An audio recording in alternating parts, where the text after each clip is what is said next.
como la tierra deseable, que es la que va a proporcionar todo lo necesario, la libertad religiosa necesaria para que ocurra este maravilloso movimiento de reforma, va a comenzar a perder esos principios o a comprometer esos principios. Y justamente aquí, el 19 de abril de 1844, cuando el mensaje del segundo ángel llega, la profecía bíblica está marcando que las iglesias protestantes, que es uno de los cuernos de estos dos que Estados Unidos de Norteamérica posee, el primero de ellos está siendo derrotado aquí, cuando llega el mensaje del segundo ángel y proclama la caída de las iglesias protestantes, ¿sí? Pero en profecía bíblica nos menciona también en el conflicto de los siglos que esta caída del protestantismo o esta caída es progresiva, esta caída de esta nación, ¿sí?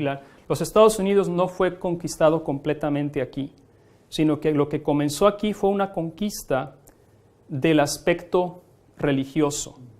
Y esta conquista o esta caída de los Estados Unidos de Norteamérica se prolonga, como nos lo dice aquí en el conflicto de los siglos, página 436, dice: y tenía dos cuernos semejantes a los de un cordero. Esto ya se los leí. Dice, el mensaje del segundo ángel, estoy leyendo conflicto de los siglos, página 385. El mensaje del segundo ángel fue proclamado por primera vez en el verano de 1844.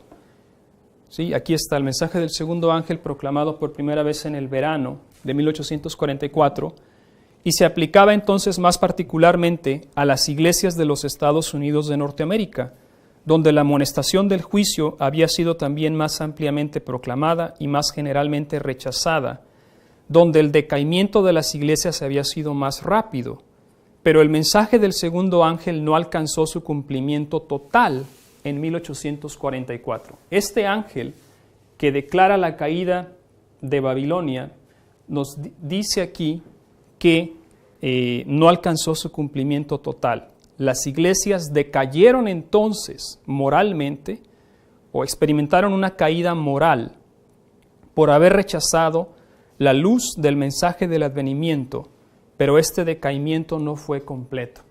Entonces aquí inicia esta historia triste donde una nación que la voluntad de Dios era que mantuviera esos principios y que se mantuviera como la gloria de las naciones, nos dice en Maranata, página 199, el Señor ha favorecido los Estados Unidos más que a cualquier otra nación, porque en ella proveyó refugio para su pueblo, a fin de que éste pudiera rendirle culto conforme a los dictados de su conciencia. Desgraciadamente, esta nación eventualmente va a llegar a caer completamente bajo el poder del papado, ¿sí? Es una caída lenta, progresiva, y que comienza primero con el protestantismo y posteriormente la conquista es el gobierno, lo que el papado no está satisfecho con tener de su parte a las iglesias protestantes, lo que está buscando es influenciar al gobierno de los Estados Unidos, a la parte civil, para que desaparezca esa separación entre iglesia y Estado. Así que en Ezequiel 29 lo que está marcando es la conquista del primer cuerno, que es representando al protestantismo. El protestantismo se convierte en parte de Babilonia y por lo tanto está ahora del lado de Roma, está del lado del papado y inicia esta caída progresiva que no se completa en la historia de los mileristas, sino que se va a completar en nuestra historia, cuando el gobierno de los Estados Unidos va a renunciar también a sus principios como una nación republicana y va a instituir una ley dominical, ¿sí? Que va contraria. Para poder hacer eso va a tener que anular su propia constitución. Y eso es lo que está predicho, que va a ocurrir. Pero esa conquista del protestantismo en nuestra historia también tiene lugar en el primer día del primer mes. Pero como no hemos llegado a nuestra historia todavía, esto va a quedar pendiente. Por lo pronto, mencionamos que hubo una conquista durante esta historia y es a uno de estos dos cuernos, al primero de estos dos cuernos, comenzó la caída de este poderío cuando llegó el mensaje del segundo ángel. El primer chasco, cuando terminó la oportunidad para las iglesias protestantes. Ahora seguimos en Génesis 8:13, la siguiente cita, Génesis 8:13, la siguiente referencia al primer día del primer mes en las Escrituras. Y dice así: sucedió que en el año 601 de Noé, en el mes primero, el día primero del mes, las aguas se secaron sobre la tierra. Y quitó Noé la cubierta del arca y miró, y he aquí que la faz de la tierra estaba seca. Entonces, nos dice que el mes primero, en el día primero, las aguas se secan. ¿Sí? Las aguas se secan. Y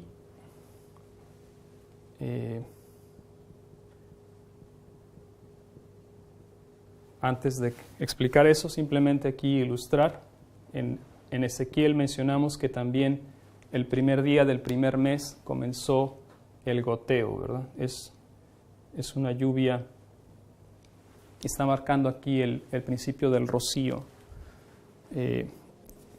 Ahora sí, en Génesis 8:13,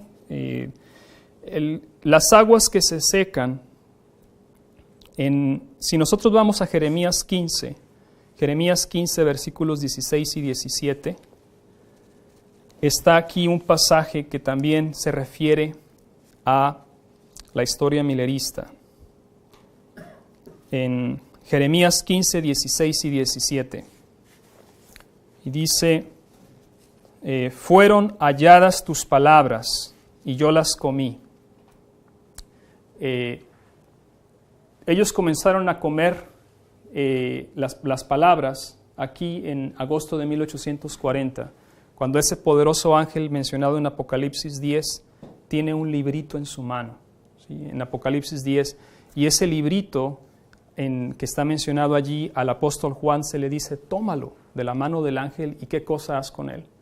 Cómelo, y va a ser dulce en tu vientre, pero va a ser dulce en tu boca, pero va a amargar tu vientre. Entonces, ellos, aquí está en Jeremías 15, dice: fueron halladas tus palabras, el librito, y lo comí. Y tu palabra me fue por gozo y por alegría en mi corazón. ¿Sí? Ahí está la experiencia de dulzura. ¿Sí? Es dulce como la miel, pero se va a tornar ¿cómo? Se va a tornar amargo, porque al llegar aquí van a experimentar el primer chasco. Entonces dice: porque tu nombre se invocó sobre mí. ¿Sí? El nombre de Jehová estaba siendo ahora invocado sobre ellos. Significa que cuando ellos comen ese librito tomado de la mano del ángel de Apocalipsis 10, ellos ahora reciben el nombre de Dios, están entrando en un pacto con Él, una relación de pacto con Él. Y dice: oh Jehová de los ejércitos, no me senté en compañía de burladores, ni me engreí a causa de tu profecía. No me senté en compañía de burladores, dice ahí, me senté solo, sigue diciendo en el versículo. Aquí está hablándonos cuando llegan aquí, a este hito, se van a sentar ahora separados. No se van a sentar en compañía de los burladores, de los que se están mofando de que la visión no se cumplió. Se van a sentar solos. Y ahí menciona esta palabra que dice: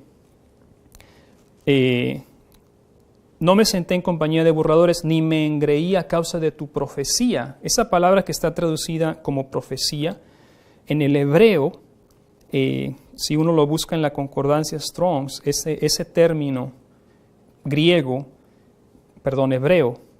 se traduce también como mano, dirección. Entonces dice, se podría traducir alternativamente, no me senté en compañía de burladores, ni me engreí a causa de tu mano. ¿Sí? ¿Qué ocurrió con la mano de Dios en esta historia? La mano de Dios había estado cubriendo algo, y eso es lo que provocó el primer chasco. Y después la mano de Dios se apartó. Pero fue la mano de Dios la que había intervenido en esta historia. Y es lo que está marcando aquí. Y entonces dice, me senté solo porque me llenaste de indignación. ¿Por qué fue perpetuo mi dolor y mi herida desahuciada no admitió curación? Serás para mí como cosa ilusoria. Esta palabra ilusoria, nuevamente, yendo a la concordancia Strong, es el término H391, es en hebreo, es la palabra, se puede traducir como falsedad o mentiroso, mentira. Entonces está diciendo, ¿me serás como mentiroso? ¿Sí? Y eso nos hace recordar que en Habacuc 2.3, cuando se ordenó la elaboración de este diagrama, dice, porque la visión tardará aún por un tiempo, mas se apresurará hacia el fin y no mentirá. ¿Sí? Ellos aquí experimentaron un chasco y les pareció a ellos como que la visión había fallado o había mentido. Y entonces dice aquí, me serás como cosa mentirosa, como mentiroso, como aguas que no son estables, ¿sí? Como aguas que fallan. Entonces, esas aguas son aquí las aguas que se secan cuando ellos llegan al primer chasco. Y en la Biblia, uno de los ejemplos que está asociado con el secamiento de las aguas, está mencionado allí en Éxodo 17.7. Éxodo 17.7 es un ejemplo de la dirección de Dios para su pueblo en el desierto. Y dice, y llamó el nombre de aquel lugar Masa y Meriba, por la rencilla de los hijos de Israel. Y porque tentaron a Jehová diciendo, ¿está pues Jehová entre nosotros o no? ¿Sí? Aquí, cuando uno lee el contexto, lo que está ocurriendo es de que no había agua para beber, ¿sí? El agua se había secado y como consecuencia, ¿qué hizo el pueblo? Murmuró, ¿verdad? Que es lo que ellos estaban acostumbrados a hacer. Y esos términos Masa y Meriba, Masa significa prueba. El término Masa que se menciona aquí en Éxodo significa prueba y es justamente lo que ocurrió en la historia milerista. Y también Meriba o Meribá significa altercado, querella, rencilla. ¿Sí? Es Meribá significa que hay una pelea, hay una contienda. Y es justamente lo que ocurrió aquí entre los mileristas que decidieron permanecer fieles y los protestantes que los veían a ellos como unos fanáticos, como unos engañados. Y así que tenemos ahí ejemplo de esta historia. En Éxodo 42 tenemos la siguiente referencia. Éxodo 42.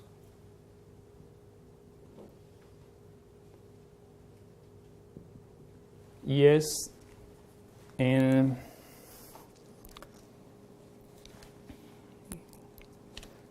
dice, en el primer día del mes primero harás levantar el tabernáculo. Entonces, en esta fecha, primer día del primer mes, Estas son diferentes historias, pero lo que estas diferentes historias tienen en común es que cada uno de estos eventos que estamos mencionando ocurrieron un primer día del primer mes. Y utilizando las reglas de interpretación profética, cada una de estas historias nosotros podemos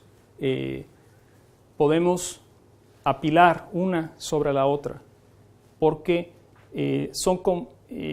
tienen ese componente en común y cada una de ellas nos revela algún aspecto importante en esta historia de los mileristas y después posteriormente en nuestra historia. Así que en esta historia en particular se está mencionando el tabernáculo de la reunión que en esa fecha fue levantado. El tabernáculo se había estado construyendo previamente durante el primer año que estuvieron ellos, los israelitas, en el desierto. Ellos elaboraron el mobiliario y todas las partes que el santuario iba a requerir, ¿sí? Los muebles, las cortinas, la estructura. Todo estaba como una carpa, ¿sí? Era una carpa en realidad. Y estaba todo preparándose de manera separada, y al llegar el primer día del primer mes es cuando ellos van a montar todo, van a ensamblar todo, y es justamente lo que ellos hicieron, ¿sí? En este segundo año dice que ellos, al primer día del primer mes, el tabernáculo fue erigido. Entonces aquí es tabernáculo erigido. Y obviamente el espacio no va a ser suficiente. Tabernáculo es erigido.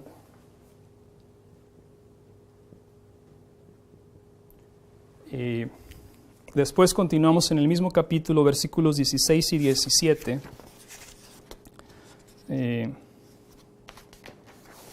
16 y 17.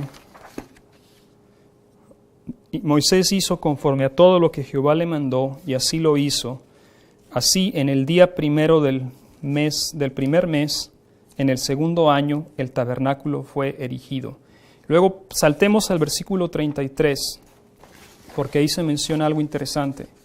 Versículo 33 del mismo capítulo 40 menciona: finalmente erigió el atrio alrededor del tabernáculo y del altar, y puso la cortina en la entrada del atrio. Así acabó Moisés la obra. Entonces una nube cubrió el tabernáculo de reunión, y la gloria de Jehová llenó el tabernáculo. Y no podía Moisés entrar en el tabernáculo de reunión, porque la nube estaba sobre él, y la gloria de Jehová lo llenaba. Y cuando la nube se alzaba del tabernáculo, los hijos de Israel se movían en todas sus jornadas, pero si la nube no se alzaba, no se movían hasta el día en que ella se alzaba. Porque la nube de Jehová estaba de día sobre el tabernáculo, y el fuego estaba de noche sobre él, a vista de toda la casa de Israel en todas sus jornadas. Entonces, el día que se erigió el tabernáculo, ¿qué ocurrió? ¿Qué ocurrió, nos dice? Una nube descendió.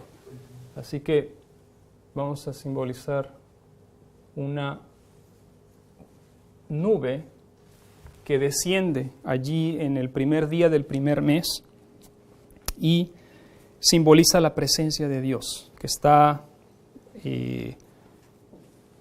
descendiendo sobre el tabernáculo. Y esa misma historia está referida en Números 9:15. Números 9:15. Y nos dice, versículos 15 al 23, el día que el tabernáculo fue erigido, primer día del primer mes, la nube cubrió el tabernáculo sobre la tienda del testimonio, y a la tarde había sobre el tabernáculo como una apariencia de fuego hasta la mañana. Así era continuamente, la nube lo cubría de día y la noche la apariencia de fuego.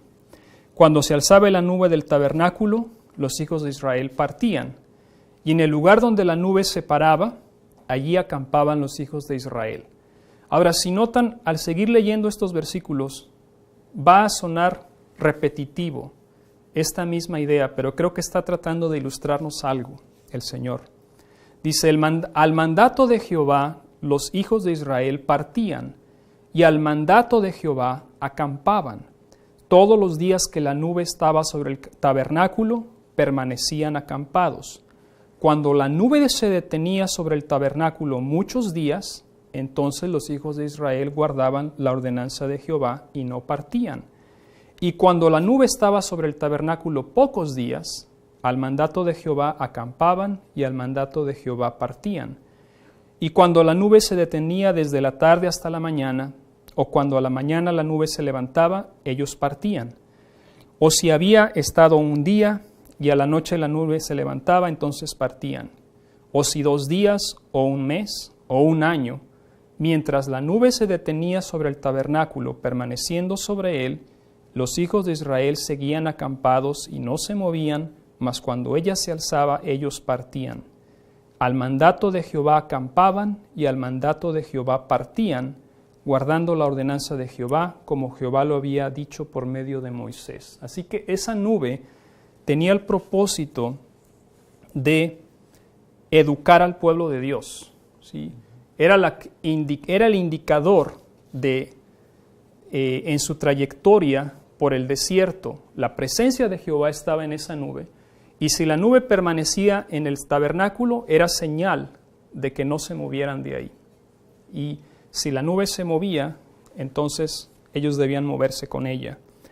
Así que la nube ilustra el movimiento, la dirección de Dios a su pueblo. Aquí el lenguaje que utiliza es el mandato de Jehová, ¿sí? Esa nube era a lo que equivalía, era al mandato de Jehová.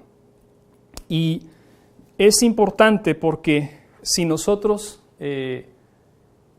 si uno analiza la nube,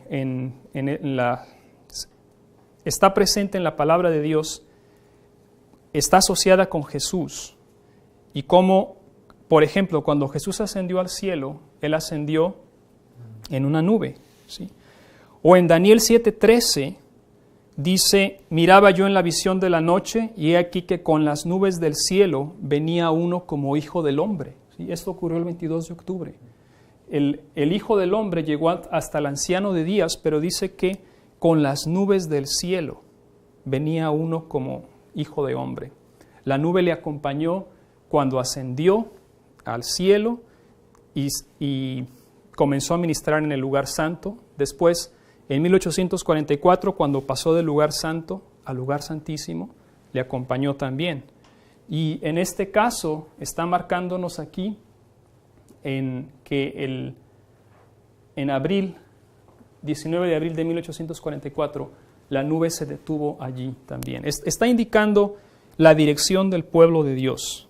Y por eso en Apocalipsis 14:4 nos dice, estos son los que no se contaminaron con mujeres, pues son vírgenes, estos son los que siguen al Cordero por donde quiera que va. Entonces, como estudiantes de profecía, debemos aprender a seguir al Cordero en sus movimientos. Y al igual que el pueblo de Dios, no debemos de adelantarnos, ¿sí? No debemos de ir separados de la conducción de Dios.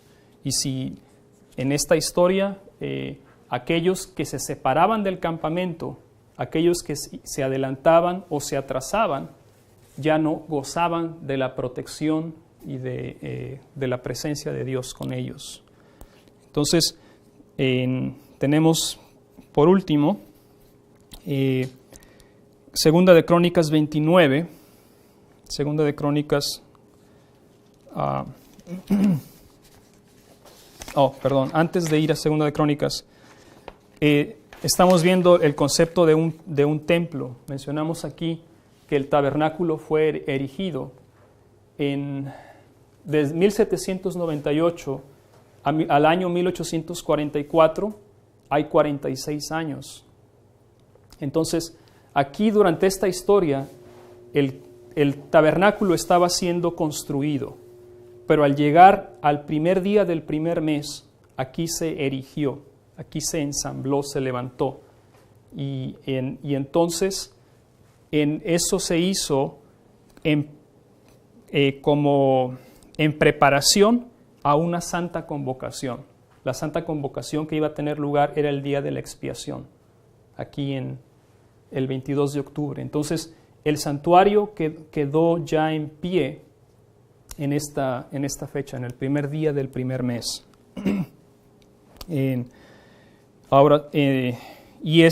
Obviamente se trata de un santuario espiritual, como nos lo dice Primera de Pedro 2, versículos 3 al 5. Dice, si es que habéis gustado la benignidad del Señor, acercaos a Él, piedra viva, desechada ciertamente por los hombres, mas para Dios escogida y preciosa.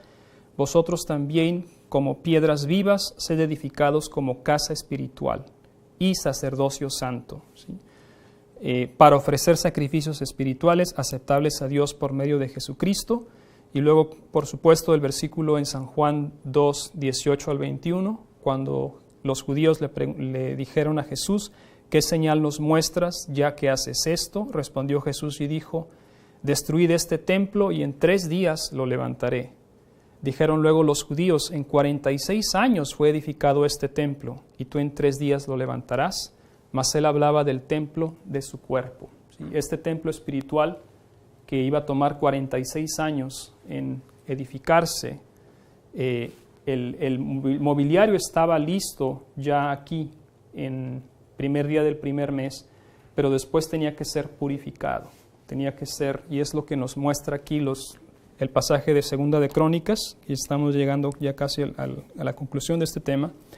Segunda de Crónicas 29, 17 al 18 dice, Segunda de Crónicas 29, 17 al 18, comenzaron a santificarse el día primero del mes primero, y a los 8 del mismo mes vinieron al pórtico de Jehová y santificaron la casa de Jehová en 8 días. Y en el día 16 del mes primero terminaron. Entonces, es el último pasaje que vamos a mencionar aquí, Segunda de Crónicas 29, 17 y 18. Al 18, y está haciendo referencia a la purificación del santuario. Hay una purificación. Y en esta purificación dice aquí que es un proceso. En esta historia les tomó 8 días, 16 menciona, dice, y en el día 16 del mes primero terminaron. Entonces vinieron al rey Ezequías y le dijeron, ya hemos limpiado toda la casa de Jehová, el altar del holocausto y todos sus instrumentos, y la mesa de la proposición con todos sus utensilios. Y por último, el último versículo se encuentra en Ezequiel 45, 18 al 21. Dice Ezequiel 45, 18 al 21. Tal vez lo voy a escribir aquí.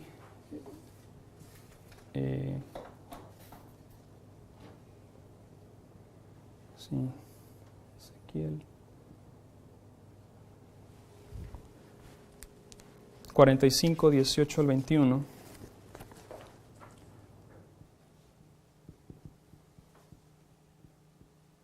Dice así.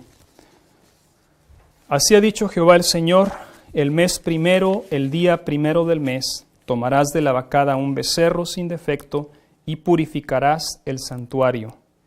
Y el sacerdote tomará de la sangre de la expiación y pondrá sobre los postes de la casa y sobre los 4 ángulos del descanso del altar y sobre los postes de las puertas del atrio interior. Así harás el 7º día del mes para los que pecaron por error y por engaño, y harás expiación por la casa. El mes primero, a los 14 del mes, tendréis la Pascua. 7 días, fiesta de 7 días, se comerá pan sin levadura. Así que menciona ahí el primer día del primer mes, se comienza a purificar el santuario y era en preparación a una fiesta. En aquella historia que se menciona aquí era para la Pascua. En esta historia el santuario está siendo purificado para el día de la expiación. Y lo que se está purificando aquí, si notamos, en esta historia lo vamos a ver con más detalle en el próximo presentación. Está ocurriendo primero la oportunidad para los protestantes, las iglesias protestantes que ellos desecharon.